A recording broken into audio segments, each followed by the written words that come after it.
ప్రభువునందు నాకు అత్యంత ప్రియమైనటువంటి వాళ్ళారా, మన ప్రభువును రక్షకుడునైనటువంటి యేసుక్రీస్తు వారి యొక్క శుభనామములో మీ అందరికీ నా హృదయపూర్వకమైన శుభములు వందనములు తెలియజేస్తున్నాను. ఉదయకాల సమయంలో దేవుని వాక్యాన్ని ధ్యానం చేసుకుందాము. ఈరోజు వాక్య ధ్యానం కొరకు మనం తీసుకున్నటువంటి లేఖన భాగము యోహాను సువార్త 6వ అధ్యాయము 37వ వచనం చదువుకుందాం. తండ్రి నాకు అనుగ్రహించే వారందరూ నా యొద్దకు వత్తురు, నా యొద్దకు వచ్చి వారిని నేను ఎంత మాత్రమును బయటికి త్రోసివేయను. ఆమేన్. దేవుని నామమునకు మహిమ కలుగునుగాక. ఇక్కడ ఈ శ్రేష్టమైన వాక్య భాగాన్ని మనం చదువుతున్నాము. తండ్రి ఎవరైతే నాకు అనుగ్రహిస్తాడో, ఎవరు తన ఏర్పాటు ఉన్నవారిని నా కొరకు అనుగ్రహిస్తాడో దేవుడు, వారందరూ నా దగ్గరికి వస్తారు. నా దగ్గరికి తండ్రి ద్వారా నడిపించబడిన వారిని ఎవరిని కూడా ఎంత మాత్రం నేను మనం బయటికి త్రోసివేయకుండా వారిని హక్కుని చేర్చుకొని నేను వారిని కాచి సంరక్షిస్తానని ఇక్కడ దేవుని వాక్యం మనకు సెలవిస్తూ ఉంది.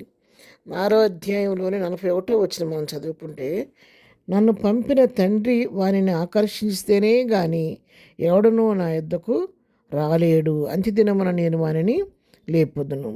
ఒక వ్యక్తి రక్షించబడాలి అంటే, దేవుని దగ్గరికి రావాలి అంటే, అది దేవుని యొక్క గొప్ప ప్రణాళికలో ఆ వ్యక్తి ఉండబట్టి ఆ వ్యక్తిని దేవుడు ముందుగానే తన కొరకు ఏర్పరచుకొని ఆ వ్యక్తిని తన వైపు ప్రభు ఆకర్షించుకుంటాడు.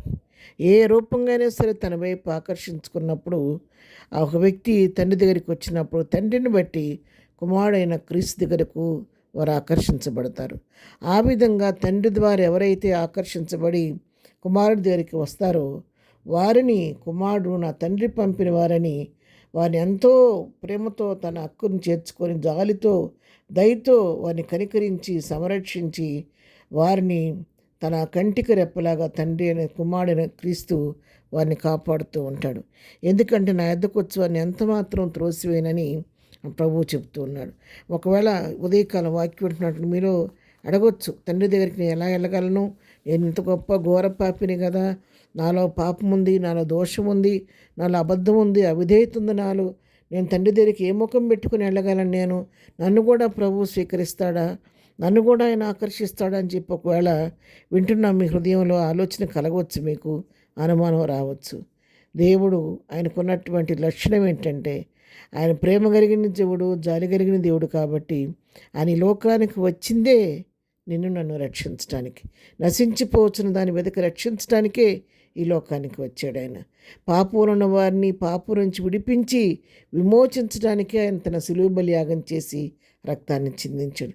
అందుకే అంటున్నాడు, ఎంత ఘోర పాపులైనా నేను క్షమిస్తానంటున్నాడు. ఎంత ఘోర పాపులను క్షమించడానికి ఆయన సిద్ధమైన మనసు కలిగిన దేవుడు కాబట్టి ఆయన దగ్గరికి రావటమే తరువాయి.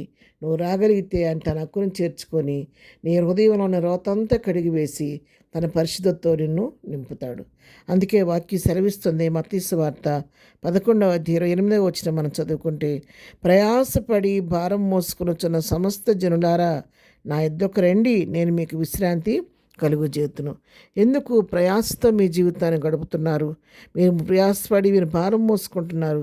నా దగ్గరికి మీరు రండి, వస్తే నేను మీకు విశ్రాంతి కలుగు చేస్తానని ఆయన మరి సమస్త జనులను పిలుస్తున్నాడు. దీనిలో ఏ పక్షపాతం లేదు, కుల మత వర్గవర్ణ భేదాలు ఏమీ లేవు. నువ్వెవరైనా సరే ప్రభు వైపు నువ్వు రాగలిగితే, ఆయన ఆకర్షించినప్పుడు ఆయన చూపుకు, ఆయన మాటకు, ఆయన పిలుపుకు నువ్వు లోబడి ప్రభువు దగ్గరికి నువ్వు రాగలిగితే ఆయన నిన్ను తన హక్కును చేర్చుకుని భారం అంతా తేలిక చేసి నీకు విశ్రాంతి ఇవ్వబోతున్నాడు. అందుకే వాక్యం సెలవిస్తుంది, లోబడిన పిల్లల కొరకు దినమెల్లా నా చేతులు చాపుతున్నాడు. ఇంకా ఎవరైనా నా బిడ్డలు నా దగ్గరికి వస్తారేమో చేర్చుకోవాలని లోబడిన వాళ్ళ కొరకు ఆయన దినమెల్లా తన చేతులు చాపి ఎదురు చూస్తున్నాడు. పిల్లారా, ఉదయకాల వాక్యం వింటుండగా, వాక్యం నిన్ను పిలుస్తుండగా, ప్రభువు నిన్ను పిలుస్తుండగా, ఈ దినమే నువ్వు ప్రభు దగ్గరికి రాగలుగుతావా? నీ కొరకు తన చేతులు చాపి పిలుస్తున్నాడు. ఈరోజైనా ఆయన చేతులకు నువ్వు వెళ్తే ఆయన నీ గాయాలన్నీ కట్టి నీ పాపాలన్నీ క్షమించి నిత్య జీవానికి నువ్వు వారసుడిగా చేసి తన రక్తంతో పవిత్రపరిచి తన సొత్తుగా తన కుమారుడుగా కుమార్తెగా అంగీకరించబోతున్నాడు. ఇదే నీకు ఒకవేళ రక్షణ దినమేమో. ప్రభు వాక్యంతో మాట్లాడుతుండగా త్వరపడి ప్రభు దగ్గరికి రండి, ప్రభు ఇచ్చే రక్షణ అనుభవించండి. ప్రార్థన. ప్రేమ కలిగిన తండ్రి, ఉదయకాలం మాకు ఇచ్చిన మంచి లేఖన భాగాన్ని బట్టి నీ కొందనాలు. మా ప్రియులు ఇంకెవరైతే ప్రభు నీ యొద్దకు రాలేకపోతున్నారో వారందరినీ ఆకర్షించుకొని ఆ కురి చేర్చుకుని వారి గాయాలు కట్టండి, వారి పాపాలు క్షమించి నిత్య జీవానికి వారసులుగా చేయండి. ఇంకా మా కుటుంబాల రక్షణ వారందరికీ రక్షణ దయచేయండి. ఇదనం మేము చే పని పాటలో తోడుగా ఉండండి. మా యొక్క ఇదనం బర్త్డే మ్యారేజ్లు చేసుకోవడం బిడ్డలను దీవించి ఆశీర్దించండి. బలహీనలను వారిని ముట్టండి, స్వస్థపరచండి. దుఃఖంలో ఉన్న వారిని వారి కుటుంబాలను ఓదార్చండి, ధైర్యపరచండి. ప్రతి వారి పట్ల కృప విస్తరింపచేయమని యేసునామములో ప్రార్థించి అడిగి పొందుకొని ఉన్నాము తండ్రి. ఆమెన్.